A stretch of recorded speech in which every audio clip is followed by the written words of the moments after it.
ஜனாதிபதி ஒருவர் நடந்து செல்லும் போது வழியில் வந்த நபர் ஒருவர் அவரை தழுவி முத்தம் கொடுக்க முயன்ற காட்சியினால் பரபரப்பு ஏற்பட்டிருக்கின்றது. இந்த சம்பவம் மெக்சிகோவில் கடந்த செவ்வாய்க்கிழமை பதிவாகி இருக்கின்றது. மெக்சிகோ ஜனாதிபதியான கிளோடியா ஷெய்ன்பாம் தனது அலுவலக பணிக்காக பாதியோரங்களில் நடந்து மக்களோடு உரையாடி சென்ற போது வழியில் வந்த நபர் ஒருவர் அவரை தழுவி முத்தமிட முயற்சி செய்திருந்தார். அந்த காட்சி வைரலாக வெளியாகியிருந்தது சமூக வலைதளங்கள் மற்றும் செய்தி தளங்களில். இது குறித்து ஜனாதிபதி கூறும்போது வந்த நபர் மது அறிந்திருந்ததாகவும் அவர் தெரிவித்திருக்கின்றார்.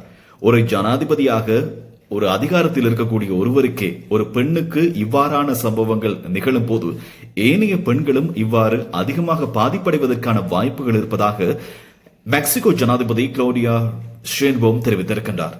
இதனால் அவர் குறித்த நபர் மீது புகார் அளித்திருக்கின்றார். சட்ட நடவடிக்கைகள் எடுக்கப்படும் என தெரிவிக்கப்படுகின்றது. மெக்சிகோவின் முதலாவது பெண் ஜனாதிபதியாக கிளோடியா ஷெய்ன்பாம் கடந்த 2024 பதவியேற்றுக் கொண்டார். அது மாத்திரமல்லாமல் இந்த 2024 பொறுத்தமட்டில் அதிகமாக பெண்களுக்கு எதிரான வன்முறை சம்பவங்கள் பதிவாகி இருப்பதாகவும் 821 பெண்கள் கொலை செய்யப்பட்டிருந்த நிகழ்வுகளையும் இப்பொழுது ராய்ட்டர்ஸ் செய்திகளை வெளியிட்டிருக்கின்றது.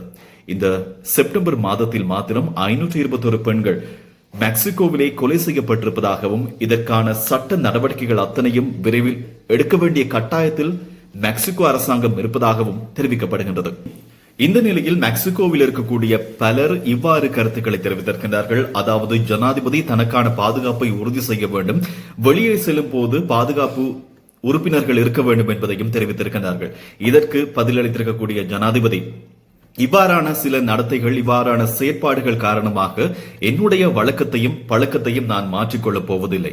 நான் ஜனாதிபதியாக பதவியேற்ற நாளிலிருந்து மக்களோடு நெருங்கி அவர்களோடு உரையாடி பழக வேண்டிய ஒரு கட்டாயம் இருக்கின்றது. அது என்னுடைய கடமையாக இருக்கின்றது.